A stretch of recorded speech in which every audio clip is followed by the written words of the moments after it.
It must be review season because we just talked about Magic. Now we're talking about Bishop. And coming up at the end of the week, we have Iceman coming out. So we have a lot to talk about these heroes. And Bishop is really fun. He's one of the new characters that came with the Age of Apocalypse expansion. And I'm excited to finally talk about him following all the UK delays of that expansion. So I'm VillainTheory, and let's get into this. So Bishop is a 2 fort, 2 attack, 1 defense character. He has 12 hit points, and he's kind of rich.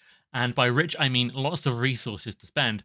And this has a lot in common with Captain Marvel. And if you watch one of my previous videos, The Evolution of Heroes, we talk a little bit there about how Bishop is inspired from Captain Marvel. And just like Captain Marvel, he is pretty strong. And I've tried to avoid watching any reviews about Bishop despite the delay. I've not watched any gameplay of him even. It's really just been me trying to make my own opinion to share with you guys. But I have seen thumbnails, I've seen titles, I've seen Reddit, posts. I've seen people think Bishop is really strong, like S tier strong. And it's going to depend how you define S tier. Some people have, just a couple of characters in it, some have 5. In my tier list video, I actually had 10. I think I'm walking back on that. I'm probably redoing the whole way I sort of view and use tiers on the channel. But nonetheless, Bishop is definitely strong and a contender for the top 10. I'll say specifically at the end of the video where I think he falls, but he is stronger than most people thought he would be, including myself, which I think has really, pleasantly surprised people because, people will say, "Oh, I don't like powerful characters. I like the fun characters." But we like powerful characters. Maybe there's such a thing as too powerful, but we like to feel we've earned the victory, but we don't like feeling weak. Bishop will make you feel strong. He has damage. He has pretty good threat removal, and he is very difficult to defeat. He is tanky. So let's look a bit into this. So he has this energy absorption response. After Bishop takes any amount of damage from an attack, discard a card on top of your deck. Add each resource card discarded this way to your hand. So if you take 5 damage, you discard 5 cards, and any of them that are resource cards, you add back to your hand. And that means you have a lot of money to play with. You are going to find resources and you are going to be able to spend them, probably.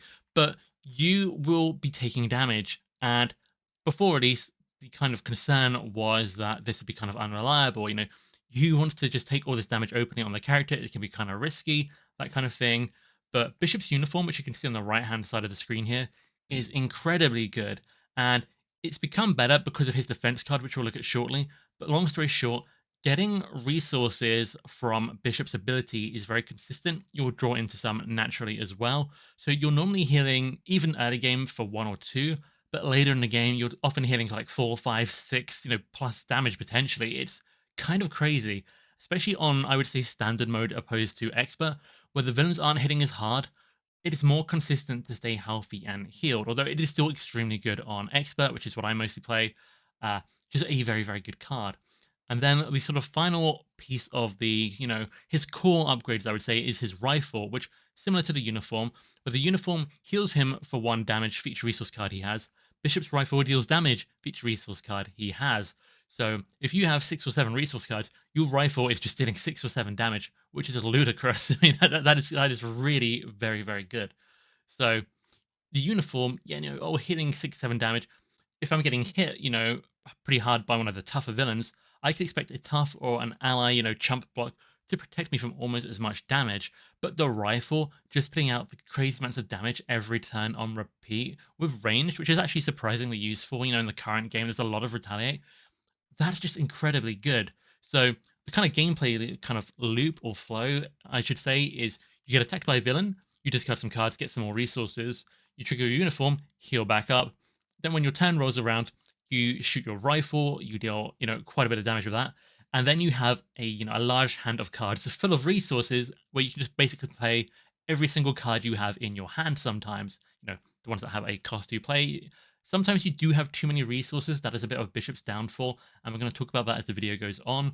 But for the most part, this is kind of the core gameplay of Bishop, and it is very, very strong. Naturally, we can see stored energy in the middle of the screen here. This is his resource card, which he had to have. He has 3 of those.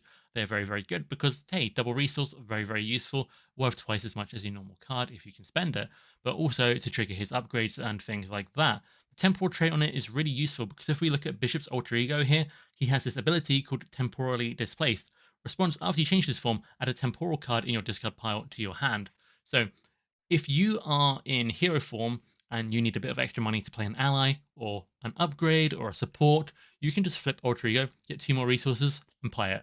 Now, if you are set up with your uniform, maybe your rifle, I mean, it's slightly less, beneficial to do this because you'll then end the form in Alter Ego, because you will then end your turn in Alter Ego. The villain won't attack you. You won't get to discard and build up an even bigger hand full of resources. You will have the 6 hand size if you end in Alter Ego, so you might have an extra resource anyway. But generally, when you are set up with Bishop, I don't think you want to go Alter Ego too often. But because you can use this ability to basically grab stored energy from your discard pile, getting a double resource immediately, it does feel pretty good and is never a bad thing to do, even if it's not maybe as good as being able to stay down and use your uniform, get some extra resources. Then we have energy conversion, and this is the card that makes Bishop's uniform go absolutely insane, but also his rifle. This is one of the cards we didn't know about pre-release, and when we get to the end of the video and I sort of do some of my overall ranking sort of ratings for his different categories, this changes quite a lot of them. This card changes everything. In some ways, energy conversion brings all of Bishop's kit together because, especially on your first deck pass, everything can be spread out. You might not even find a single resource card. It doesn't happen that often, especially with the proper deck building, especially with card draw, but it can happen. Energy conversion is a 0-cost defense event. When an enemy attacks, you shuffle each resource card from your discard pile into your deck, and you cannot take more than 3 damage from that attack. So it's a little bit weird in that it's a defense card, which means you are still probably taking, 3 damage. I mean, on standard, it might be 2 or even 1, but definitely on expert, you're basically guaranteed to take 3 damage, and you're like, I played this defense card, I'm still taking 3 damage. On most heroes, this would be very bad, but I cannot stress enough the value of putting all your resource cards back into your deck with Bishop, because when you take that 3 damage, you get to discard 3 cards from the top of your deck with, Bishop's hero response. If they're resources, you draw them. If you're halfway through your deck and you put all your resources back into your deck, 1 or 2 of these are almost certainly guaranteed to be resources anyway. So you played the 0-cost event, but you are, kind of in profit for the turn still. And because of the way your uniform works, you are probably out hitting that 3 damage. So you are kind of breaking even on the health anyway, maybe even getting a benefit, probably even getting a benefit. But if you're at, say, the last quarter of your deck, or maybe you've only got 2 or 3 cards left in your deck, it's about to reset, but you play energy conversion, and you could put, I mean, depending on your deck, you could put 20 resources back in, but realistically, I'd say it's generally, between 8 and 20 are what I've seen people run, probably between 8 and 15 more commonly. Your deck is going to be mostly resources. So not only will you probably draw 3 resources, or at least 2, from the kind of hero response after taking the damage, you on your next turn are just going to have a ton of resources again. And it's really so good because the damage on his rifle and the healing on his uniform isn't capped. So every kind of villain phase, you can exhaust the uniform after taking an attack, massive healing potentially in combination with energy conversion. Then on your hero turn, with all these resource cards, you're getting just humongous damage from his rifle. And because he's rich, they're so easy to play because they have the temporal trait as well. If you end up discarding them, and this is one of the downsides, if you take damage from an attack, discard from the top of your deck, yeah, you could discard some resources and get a bigger hand, get more resources in your hand. But you could also discard everything you've built your deck around and some of Bishop's best cards. But for Bishop's cards, his uniform, his rifle that I'm just talking about, they are temporal, so you can just go Alter Ego to play them. That is, put them in your hand and then you can play them. That is very good. The downside of that is because you're Alter Ego, you cannot use his uniform or rifle. Basically takes an extra phase or turn or so from well, if you had drawn them into hand and you were still hero form. But nonetheless, it is still very, very good. You're always happy to see this card. It is kind of busted. The way it interacts with his uniform and rifle, which I can't remember if I said, but if I haven't, they are absolutely your most vital cards. Bishop, without his rifle and uniform, he's a pretty solid hero. Honestly, quite good. With his rifle and uniform, that is where the kind of discussion for S tier begins. If you can get those on turn 1, yeah, I probably would say he is up there. He is an absolute powerhouse with them. So Bishop has a lot going for him. He is very, very good. Next up, we have what I'm calling the resource sinks, and they are resource sinks in many ways. So we have Supercharged, which if you played Captain Marvel, you'll recognize as a kind of new version of her energy channel. So this is a zero cost upgrade. It's an action to discard a resource card from your hand, place one charge counter here for each resource icon on the card. So something like the power in leadership will give you one charge counter because it only has one resource icon, but something like Strength Energy Genius or Bishop's Own Stored Energy is going to give you, two charges on here. And just like Captain Marvel's energy channel, each kind of, charge on this card is worth 2 points of damage. But unlike energy channel, which is kind of its own attack you can trigger whenever, you have to unlock kind of supercharged damage as part of a basic attack. So it's an hero interrupt. When you make a basic attack, you discard it. For each charge, you get +2 attack to that basic attack. So it's a bit more restrictive, but you can combo it with increases to your basic attack and, things that give you overkill perhaps, which can make this very, very valuable. And Bishop has two supercharged, which means you can play both on the board, charge them both up, and do one absolutely massive attack. So they cap out at 4 charges, which is a maximum of 8 attack. Basically, you can put more charges on, but it won't increase the damage. So you've got 8 attack from one, 8 attack from the other, your 2 basic attack, which makes 18 damage from a single basic attack, which is very, very satisfying and a quick way to end solo games. Then we've got Malcolm and Randall. Bishop is interesting in that, just like Domino, he has 2 signature allies. And it's interesting we've only ever seen this twice. We've seen it recently, and we've seen it in the expansion boxes. Definitely think there's a little bit of inspiration there, maybe. But I really like this. We have an action on both of them. We have to discard a resource card, and then you get to ready them. So you can kind of use these as, resource sinks if you want to ready up your allies and get more use out of them more quickly. Of course, they will take more damage if you do that. However, if that resource card has the right resource icon, they also get to heal. So it's a physical for Malcolm and it's an energy for Randall. It's pretty good in all honesty as just a resource sink. If you have some other ways to heal these guys, maybe something like Advanced Suit, which is a new leadership card that comes with Bishop, you can keep these guys going for a long time, and it doesn't matter how many resources you've drawn, you can start to get a lot of value out of, using these actions. You've got somewhere to put the resources. So I really like these. Obviously, Randall with more forwarding. Forwarding is generally, worth more than damage point for point. So Randall is slightly better, but Malcolm is very good as well. The difference is so small. You kind of, if you would play one, you would play the other in its place if you had happened to draw it instead. They are that close. I don't think there's a lot to it, unless, you're really desperate for more damage or more threat removal in that specific moment. Then we have Bishop's remaining events. He has Concussive Blast, which is a hero action that deals 6 damage, and if you pay for it with a resource card, you ready Bishop. So this is a bit like Swinging Web Kick. It's a free cost attack event. You get 6 damage, but you are ready. So if Bishop then attacks, you get 8 damage. So in some ways, this is like Swinging Web Kick for Spider-Man, which is kind of the baseline big attack event for heroes. However, because you can deal 6 damage and then attack for 2 with your basic attack, you can split that up. That is generally more valuable. You have more control over where those go. But even better than that, you could thwart instead of attack, which, is even more value. So in some ways, Concussive Blast, while it's mainly a damage event, it can unlock the ability to thwart for 2 more, or, 3, 4 more, depending if you've got some upgrades and things going on. So this is really very useful. Command Authority is a 2-cost event, and, the events which cost 2 or actually 4, or, cards in general that cost those values are really good for Bishop with all his doubles. So that's kind of convenient. But what's even better here is that, yes, it's a forwarding card, so we pay the 2 cost for the event, we remove 3 threat from scheme. If you paid for it with a resource card, kind of Bishop thing, you get to draw a card. So if you're looking for somewhere else to spend more resources, Command Authority can help you find it. And worst case, you find another resource where you're not really any worse off. Usually that'll be a double resource of some kind. So it's pretty useful in all honesty. Command Authority being a free threat removal card as well in the current game means that player side schemes in solo play typically have free threat on them, so this is a very, very easy way to deal with them. It's very good. So in my previous video where I reviewed Magic, what I didn't say there, but I should have, is that playing her is a bit like your strategy is kind of, death by 1,000 cuts. You might ready up, attack for 2, attack for 3 maybe. Your attack card deals 4 damage, your signature ally deals 2 damage. Bishop is the opposite. He hits like a freight train. His, attack card hits for 6. His basic attack can, with those charged upgrades, hit for like 16. He hits in very big chunks. His rifle can honestly do, 4, 5, 6, 7, 8 damage. It's ridiculous. So, whereas Magic, I think, plays more cards, turn to turn, a bit more precision. Bishop just blows people up.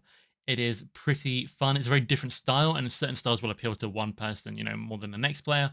But just thought that was an interesting contrast. Although I do think Magic and Bishop make a really good team up, so it's really kind of nice they come together in a box together, because Bishop definitely maybe needs a couple of turns to try and get his upgrades in play and everything ready to go.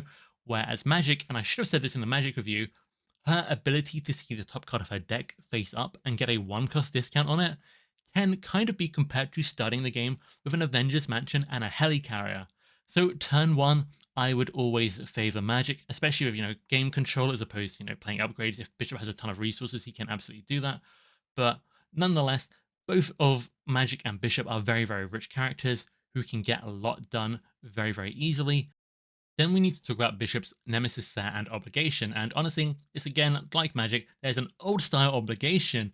I am a little bit surprised they went back to doing these so much.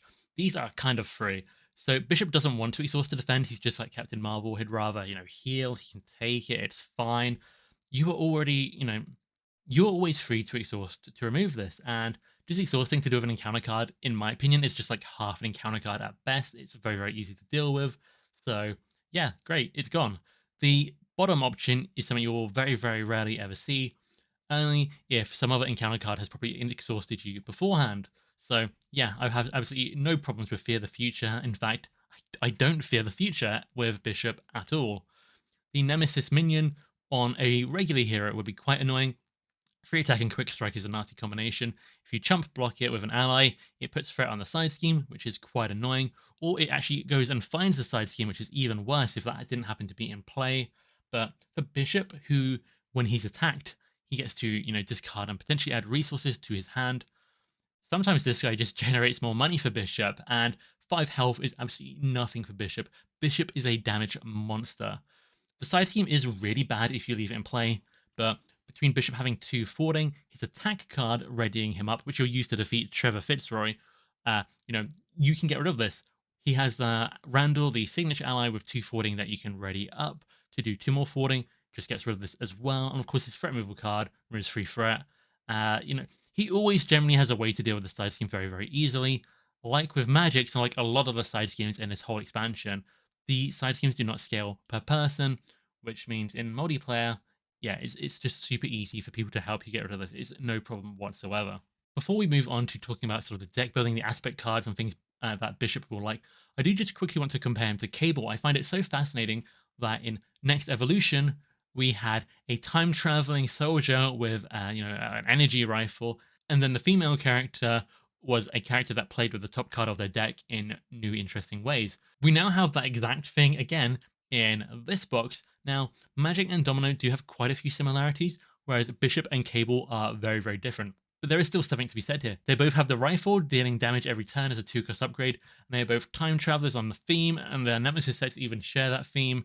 It is different, but it's reminiscent. They do, however, again, play just completely, completely differently. Bishop is, in fact, I would say, most similar to Captain Marvel. And I talked about that, like I said, in my Evolution of Heroes video. But really, very similar stat lines, lots and lots of resources. Both of these characters are known for absorbing energy and then, sending it back out. So they are, basically built from the same DNA. Spider-Ham, I also think, is reminiscent of Bishop. Spider-Ham wants to take damage to generate 2 encounters. Bishop wants to take damage to discard cards to draw resources. They both get hit to get rich, which is done differently, but again, it is slightly reminiscent, and Spider-Ham does have that 6 damage attack card, which is 3 cost as well, which maybe just feels a little bit like Concussive Blast. Not really, but there's just something there. And the final character that I think is actually interesting, when I was looking at different characters, like, who does Bishop remind me of? It's Wolverine, and Wolverine is also a damage monster. Wolverine hits the ground running fast. He's a very quick hero. He has lots of damage from turn 1. Bishop isn't quite like that normally, but by the middle or late game, Bishop will be putting out probably just as much damage as Wolverine. And what is interesting is that both of them have that healing. Again, Wolverine starts with healing, whereas Bishop has to get the uniform. There is kind of a similarity in that, after the villain has attacked, you're going to be healing. Wolverine does have to wait until the sort of hero phase, the player phase begins, but it is kind of similar in that they are very high damage characters that have reliable healing. So yeah, I thought it was kind of interesting. If you like all 3 of these heroes, I think you're going to love Bishop. And in fact, I think most people just love Bishop because although he does have things in common with other heroes, his kind of gimmick, his mechanic of taking damage to discard to draw resources and then benefit from that with upgrades is incredibly, incredibly unique. So in terms of deck building, I think 10 to 15 resources, I did sort of allude to that earlier, is kind of the perfect amount for him. It is difficult. I do have times, even with this many resources, where I'll have a hand of cards and thinking, wow, I wish I had more resources. But on the flip side, I'll also have times where I'm thinking, wow, I've got way too many resources. This sucks. So this is kind of Bishop's big kind of downside to me, is that there is a little inconsistency. Now, card draw can help deal with it. There are various things you can do, and it's not horrible, but it is definitely just the biggest downside I can say, because Bishop is strong. So this is kind of how I've gone. I would say I use 10 resources the most often in my decks. I do often want more, but it's a problem of deck space. And the more you add to a deck, over 40 cards, the longer it can take you to get his armor and his rifle. If the uniform and rifle are at the very bottom of your deck, you're going to struggle to start with unless you have some kind of way to find it quicker, maybe a little player side scheme or something that helps you discard and draw through your deck. It's just really, really difficult. So I don't like to go over 40 cards with Bishop, which means it can be hard to get up to 15 resources, but it's also a consistency versus power thing. The more resources you have, the more potentially, more powerful turns you're going to have, but also the potentially, more worse turns you're going to have. If you just draw into 5 resources, you get hit by the villain, you draw 3 more resources, let's say, but you don't have any of your upgrades or resource things down, there's just nothing you can do. They're all just dead cards. So while that is rare, that's kind of an extreme example. A smaller thing can happen when you're just left with several resource cards in hand you cannot spend at the end of the turn. If you have your uniform and rifle down, generally that doesn't matter too much anyway, but there is kind of something to be said where I think you'll have, your worst turn will look a lot better at 10 resources than 15 or 20 resources, but your best turn will look a lot better at 15 to 20 resources than, let's say 8 to 10. So some of it's kind of on the risk that you want to take as a player, but regardless, I generally don't go below 10.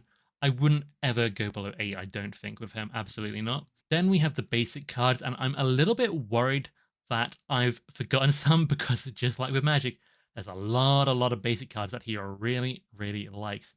Avengers Mansion, full cost, really good for all those doubles. Draws him a card, really good to help him find somewhere else to spend his resources. But worst case, you always use card draw first if you can, so you know what to do with the rest of your cards and resources that turn. If this just finds you another resource, well, guess what? Your rifle's just doing an extra damage. Not that bad. Endurance, he's all about taking those hits to draw resources. This gives him more wiggle room by giving him 3 more hit points. So I've run Endurance, not in every single Bishop deck, but I've definitely run it in the majority of Bishop decks. I think it's generally worth it just to make things more consistent. Again, I've already talked a bit about the standard to expert mode differences with, how consistently he can take and heal from things. On standard play, I might not bother with Endurance, but on expert play, anything where the villain has free attack and a good amount of boost icons, I do think there is a really strong argument to include Endurance. Superpower training is kind of what I was hinting at before. This is the player side scheme, which when defeated, you get to find an identity-specific upgrade and put it into play. This basically hunts down your uniform and or rifle and puts that into play for you. Because it has free threat on it, your threat removal card is perfectly poised to take it out, with perfect precision, nothing wasted. You even get to draw that card from, your threat removal card. I forgot what it's called now. Command Authority. A lot of new cards, guys. But yeah, it's really good. So yeah, I'm a big fan of superpower training. Then we have some allies here, which are really interesting. Machine Man is a resourcing. He is a 2-cost ally with this interrupt that when he attacks your forts, you get to spend resources to boost his forwarding or attack even more. I found this really valuable on Bishop because quite often I will have enough spare resources. So Machine Man becomes 4 forwarding or 4 damage on demand. Yes, I'm massively overpaying for that, but at least the resources are not dead in my hand. And it's, very reliable because Machine Man can just sit on the board as well. You have enough money to make that happen if you want. So I think that's pretty interesting. Hope Summers I really like as well. 4 costs. Again, Machine Man has 2 costs. These are just nice even numbers for those double resources. Pay 4 costs for Hope Summers. She enters play. She gets to search for a superpower. Now, Bishop's version of Energy Channel, supercharged. A lot of cards, guys. uh, is a superpower traded card, and it's 0 cost. So even if you spend your entire hand on Hope Summers, you get that 0 cost superpower, you can put that into play. On the other hand, let's say you have even more resources you still have left that need somewhere to go. Now you can just charge up Supercharge. So I really, really like Hope Summers. Hope Summers is potentially kind of an 8 resource kind of, resource sink kind of thing, which I think is particularly useful. Won't go in all my bishop decks, but again, a fair few I have really enjoyed Hope. Particularly useful because she gains the X-Men trait because of her, she gains the trait of the identity that plays her. So she can trigger Utopia and things like that as well. So she's very, very good. So Bishop discards Bishop discards from the top of his deck when he's hit. Well, guess what? White Fox loves to be discarded. So, I don't have a lot more to say there. White Fox is very, very good when discarded from the top of your deck because that means you put her into play. Then we have Lockjaw, who's one of the old resource sinks. He's been around for a long time. You can play him from your discard pile. That is his special ability. So 4 cost, and you only really want to play him from your discard pile. But again, too many resources in hand. Oh, Lockjaw is in my discard pile. I just get to play him. That's 4 of them spent. Very, very good. He isn't the most efficient for resources you'll ever spend in your life, but it's better than not being able to spend those resources, which is where the strength in that lies. Now, I actually really enjoy playing Bishop in kind of a supporty kind of role in multiplayer, and this is kind of reminiscent of Captain Marvel. Captain Marvel has so many resources, you can just throw down like an Avengers Mansion, a helicarrier, you can just help other people draw cards, get resource discounts, that kind of thing. Bishop can do it too, he's so rich. Helicarrier, fine. X-Jet, if you've got other X-Men players, you can generate them for them. And honestly, having a helicarrier X-Jet is still something I tend to run in Bishop because I do still get to use them on most turns. I do not feel like they are wasted. I like the consistency, and if I'm in multiplayer, I just give them to someone else anyway. In solo play, a bit more of a debate over whether you'd really need to use them. I think 1 is probably quite a nice thing just for consistency, just for those turns where you don't have a ton of resources, they are still nice cards that he can easily afford to play to ramp up. Moira, again, I don't tend to use solo, but in multiplayer with other mutant characters, yeah, you should be the one having this card if you have the deck space with all those resources. That is the big downside of deck building for Bishop, aside from owning a lot of basic cards as well again. Moira, very easy to get on the board. People can, then just get card draw. And Stepford Cuckoos is just a new card I absolutely love for multiplayer. Under Fire, one of the worst cards on expert mode. Just a thing of the past with this card. If you're playing with standard 1, Shadow of the Past, again, gone. Oh, Ronin drew Fanaticism. Well, you can just pass on it with this Stepford Cuckoos, which is very, very convenient, that kind of thing. I just really, really like to use it. So, multiplayer, I like these. Solo, maybe not so much, but I do think they are good, really good. Next up, we can obviously talk about the X-Men. X-Men heroes love to have the X-Men. This kind of goes without saying. So, Utopia, a bunch of, X-Men allies is just good for Bishop. Bishop can flood the board with allies, just like Captain Marvel can, because just like Captain Marvel, he's rich. He doesn't do it quite as well as Captain Marvel, because Captain Marvel has card draw, whereas Bishop just has resource generation. But nonetheless, it's very strong, and this naturally combos well with all the mission training, sort of attack training, the X-Men upgrades in the aspect, those kind of decks. Now, the downside is the training upgrades cost 1, game time, which is very good in combination with them, costs 0. So these are very inefficient for all your resources, but they are so incredibly powerful. I generally think they are still worth it in a lot of cases anyway. Or you could just, swarm the board of allies, which is kind of, a top tier, very, very powerful strategy if you like to win a lot. So, Bishop is very good at that. So talking about Justice first, a bit like with Magic, this is my least favorite aspect for them. I just don't like Justice for Bishop. Now, I think it's incredibly strong, notably in solo play, and honestly still really good in a multiplayer. He can afford even the odds, has lots of energies for it, which is incredibly powerful.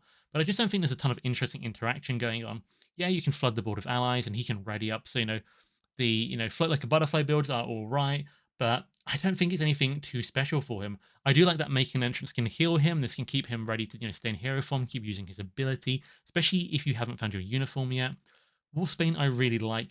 She is a card that says, when she fought to discard from the top of your deck, but you have to try and guess what the card is first by the type of it. So if you've used energy conversion to flood your deck with resources, Wolfsbane can guess the resource, and she's probably going to get you another resource, which is very, very good.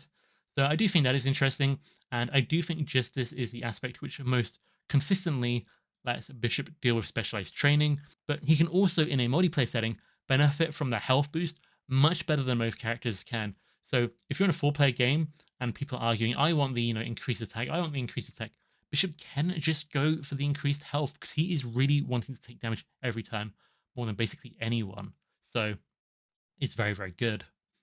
Then we have aggression, which is my next least liked aspect, but I do really like aggression, which should tell you some of the kind of, versatility Bishop has with the aspects. They are all very, very good. Just as, again, I don't think it's his weakest, I actually think it may be one of his strongest. Just not that interesting to me. Aggression has what I call the punching bag archetype in some of its cards. So it has toe-to-toe, which makes you get hit. It has cards like You'll Pay For That and Counterattack, which benefit after you've taken damage. Toe-to-toe is a one-cost event. An enemy attacks you, but you get to deal 5 damage to it. So since an enemy attacks you, Bishop can discard more cards from top of his deck, potentially get even more resources. And because he's taking damage from all these attacks, you'll pay for that and counterattack, which respectively, deal threat removal equal to damage taken or damage equal to the damage you took. It just works really well. The downside, again, a bit like some of the X-Men training upgrades, these are all one-cost cards in a character that is flooded with double resources. So there can be some lost efficiency. You'll definitely end up playing these with double resources at some point if you build into them. So it's not a perfect build, but it is very, very good and very, very fun, and he does it very well. An interesting strategy with Bishop can be to keep a few minions out in front of you attacking you. On most characters, that would seem very silly, but since he can, every time one of them attacks him, he can discard cards from his deck equal to the damage taken to draw more resources. It can be really good. And you can just wait until the last one hits you, then use your uniform for one ginormous heal, which is excellent. And the reason I'm bringing this up again is bring it, draw one card for each minion engaged with you. Huge. That's just really, really good. Now, I don't always have room for this when I would like it with him. That strategy in general, the problem is deck space. Deck space is a nightmare. So it is a little bit difficult in that regard, but I do think that's a very fun combo. Clobber is one of my favorite aggression cards. I cannot say that enough. It's just very convenient. It's a 2-cost event, but if you play it as the first card of the round, it's basically a 1-cost event. It bounces back to your hand, so you can spend it on something else. So it's kind of like a 1-cost discount. Incredibly, incredibly versatile. But for Bishop, it's even better because it's kind of a resource sink. So yeah, you can use one of your double resources, play Clobber as the first thing on your turn, and it comes back to you. Still got too many resources, just play Clobber again. So if you need Clobber once it's bounced back as a resource, spend it. But if you have too many resources to spend, you get to play Clobber again. It's just very versatile. Full Body Charge is a new card, which I really like. 4-cost event for 8 damage. Not the most efficient, but 8 damage is very satisfying. Again, Clobber, Full Body Charge. These have nice even costs for the double resources. So Full Body Charge does better damage than clobbering twice, making it maybe a better big event to kind of, soak up some of your resources.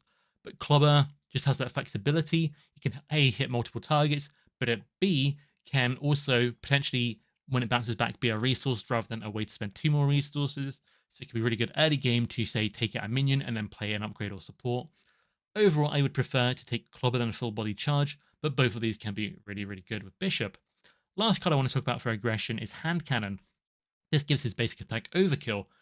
His basic attack having Overkill is absolutely incredible when we consider his supercharged upgrade that, you can build up to 8 extra damage from, have maybe 2 of them out, get, 16 extra damage. Hand Cannon means you can take out a minion with all that huge damage, and then the huge damage isn't wasted because it goes over to the villain. So yeah, Hand Cannon just generally a good card in general. 2 costs, again, double resources, love that. It goes really well with supercharged. Next up, we have Pool, and I really like Pool for Bishop. A lot of people were tipping Bishop to be good in Pool before Bishop was released, and it makes sense because it has 3 really good resource cards. It also has Healing Factor, which is really good at keeping Bishop healthy, so he can stay in hero form and keep using his ability in tandem with his uniform to draw tons and tons of resources. I feel like you could play a drinking game every time I say resources in this video, but you would probably end up in a very, very bad state, so please don't do that. Tic-Tac-Toe, Blackout, Stick-to-Itiveness, these are all just good cards in general, but they are all resource sinks, which again, Bishop loves. And then I've got Mulligan, which is one of my favorite cards in Pool, maybe the game. I just really love it in Pool though. You get to trade your hand for a different hand of cards. So if you do have too many resources and nothing really to spend it on, you can just Mulligan it, get rid of it, get a new hand, and you can keep going, which is really very good. Then we have Protection. And do I think it's Bishop's strongest aspect? No. Is it my favorite and most fun one to play with him with? I would probably say yes. Now, my favorite thing about protection for Bishop is Taunt. This is a one cost event that makes the villain attack you. It's kind of very similar to toe in aggression, and you might be thinking, oh, it's one cost again. That's not so good for his double resources. Here's the thing though, you draw 3 cards, so you're probably going to find somewhere really good to put a couple double resources, and this is why I prefer it to toe. It's just Bishop can get even more resources from this to make his rifle go crazy, but then you get those extra cards. This can even help you find your, uniform and rifle quicker because it's good card draw. It does fall off, I would say, against the hardest villains, the ones that hit the hardest, or characters like Magneto that get a magnet counter, when they attack, so on and so forth. It's not perfect for every situation, but it's very, very, very good for most of them, even on expert, and definitely on standard. What Doesn't Kill Me and Momentum Shift are both nice, even 2-cost cards, but these events are particularly good because they heal you for 2, so you can keep taking these attacks, including the extra ones from Taunt, and you are basically just invincible. And they're pretty good cards in general, especially What Doesn't Kill Me. It requires a physical, which is, found on his stored energy in particular, so easily found, very, very good. Bishop does like healing, so Night Nurse is good. Stuns and Confuses are awful. There's kind of a case to put Night Nurse in every protection deck ever anyway, so Bishop just in particular benefits from the healing. Preservation, again, it's a resource card, so Bishop likes that, but it also heals your hero. So of the special kind of resource cards like Preservation across the aspects, I kind of think this is the best one for Bishop. Starhawk is a resource sink, so he's a 2-cost ally, but when he takes damage exactly equal to his remaining health, he comes back to your hand. So you can pay him for 2, and then on the next turn, bounces back to your hand, you can pay another 2 resources into him, and it is an efficient 2 resources. He's a really good ally. Last but not least, we have Jocasta in protection. Jocasta enters play and can choose a defense event in your discard pile to attach to her. Energy conversion is so incredibly broken. You can do something like energy conversion, flood your deck with resources.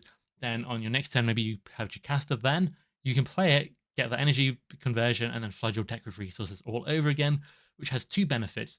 A, you're already powering up your uniform and rifle, but B, you're delaying that extra encounter card. Delaying the encounter card is another benefit to energy conversion in general that I didn't mention, and I should have. It's really good. Then we have leadership, which is by far, I think, Bishop's best aspect. Leadership's just good in general, but for Bishop, it's very, very, very good. Most obvious build is probably Uncanny X-Men.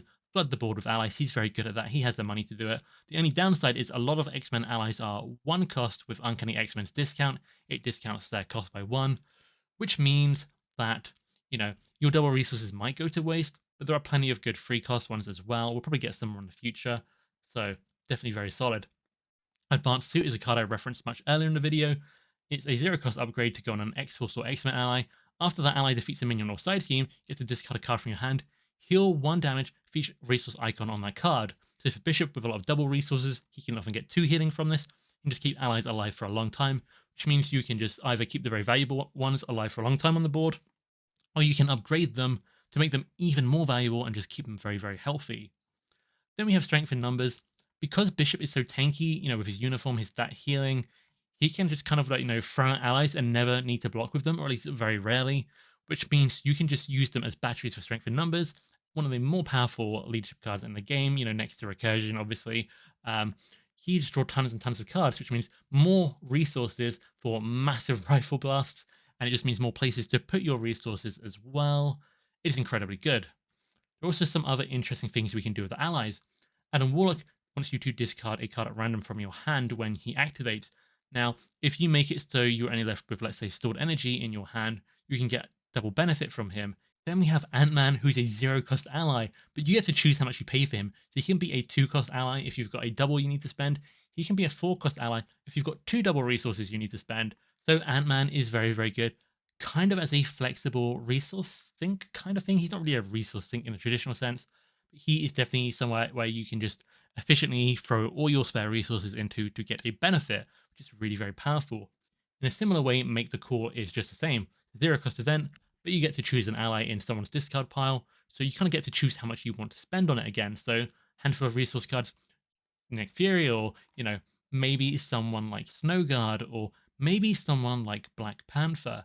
So Black Panther is a 4-cost ally, but you can attach an event to him. So if you find an event that has a cost, you can kind of, play Black Panther for 4 resources, and then sink another couple of resources into playing the event he grabs. So it's a little bit like Hope Summers grabbing Supercharged. It's a 4-cost ally that then gives you the ability to spend even more resources. Since Bishop can flood the board, an event that springs to mind would be a lead from the front. But you can do whatever you like with this. It's pretty good. So all in all, there are a lot of options here. And there's probably a lot more options than I've even covered here, but this video is starting to go on quite a while. And Bishop is very good, kind of with whatever he does. So where does that leave us? This is my predictions from my sort of preview video where we looked at the article Bishop was revealed. I did not know all his cards then, but this is what I was expecting. And for the most part, I think this was pretty accurate. So we're going to look at now how I think he is after playing him quite a bit. The red stars are the changes, and the purple star, the extra star here, as you can see in economy, that just means he goes above and beyond the normal. Normally I do 5 stars as a maximum, 1 to 5 star system, pretty common. 6 purple star means they're particularly exceptional. So this is what I think for Bishop. So I think his damage is absolutely crazy. I don't quite know if it's 6 star, especially like the early game, but I thought about it. His damage is really that good. Boarding, again, really surprised me. The ability to ready up with Concussive Blast is not to be underestimated. I originally was quite keen on it, but I didn't realize just how easily he could afford it.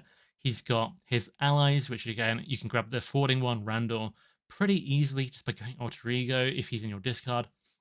It's really very, very solid. And I really do like that forwarding card. I don't think we'd send his forwarding card at the time either.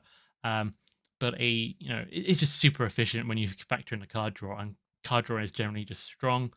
He is very, very tanky. I definitely underestimated Bishop's uniform's healing, and I underestimated it because we hadn't seen energy conversion yet, which is what makes it really go crazy once you get, halfway or so through your deck, especially. And yeah, he's about as rich as I expected, maybe even richer with energy conversion. I wouldn't give him a 7 star. I mean, that's just silly at that point. And I don't think he's richer than Spider-Ham. I mean, he can be certain turns. He kind of, what Spider-Ham has the advantage of, and Captain Marvel actually, is that they draw cards. Bishop has more resources than those characters, I would say, but he doesn't spend them as well. He doesn't have as many options. He does not always have the efficiency because he has to rely on the resource things a lot because his hand will just be flooded with resources, where Spider-Ham and Captain Marvel will have hands flooded with all sorts of cards that can be spent or played. But yeah, he's very, very rich.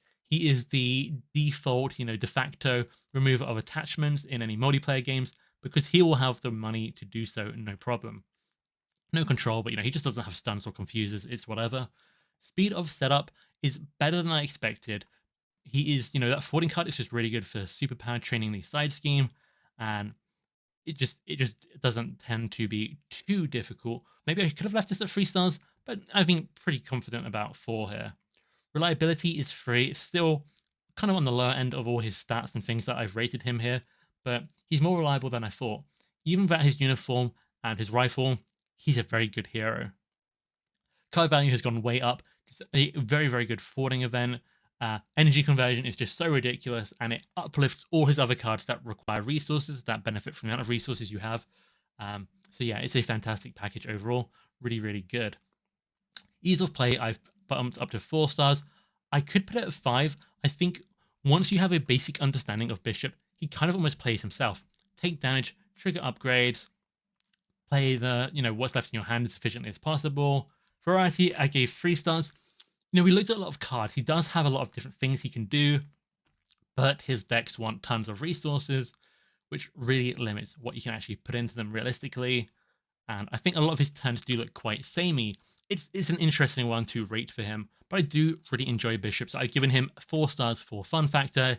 He's just really enjoyable. It's a very unique playstyle, like I've said, to take damage to draw resource cards. I do slightly think I prefer Magic to Bishop in terms of fun, but it's not a huge difference. They really kind of offer different things. Bishop offers these huge, chunky, satisfying, hits and heals and tons of resources, whereas Magic is very precise. You can do these very tactical maneuvers to move things about and get some incredible results that way. So I think these are really 2 great heroes because they do things so differently. Really, really good expansion heroes overall. So I think the designers did a great job there. How powerful do I think Bishop is? Does he deserve the S tier status that I've heard some people throwing around? Well, like I said at the start, I don't know if I'm going to keep using the tiers in the same way for this game.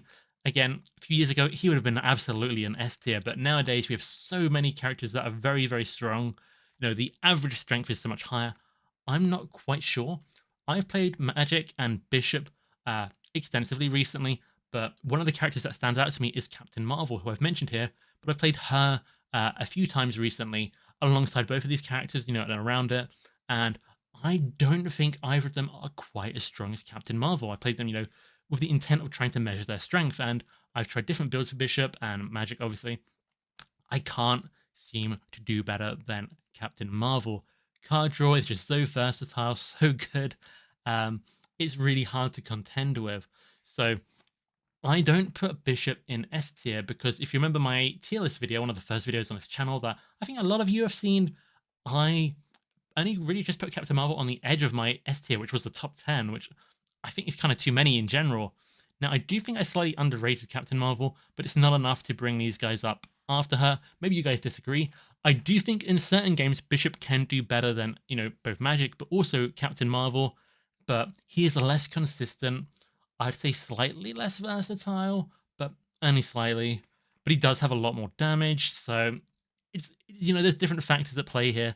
But for me, I really like consistency, and I think that with his sort of low reliability is just really what holds Bishop back from being any higher. If I could guarantee having his uniform and rifle on turn 1 in play, ready to use, that would be incredible. And I should probably say on that front, you can use, I think I've heard about decks that use Call for Aid, which is a leadership card, which discards cards from the top of your deck until you find an Avenger, to, just shred your deck, throw your upgrades into the discard pile by, only running 1 or 2 Avengers, so, you work through most of your deck. Then you can just go Alter Ego to play them. But at best, you're doing that turn 2, because you've had to go Alter Ego. You have to then, wait another phase for them to be able to be used.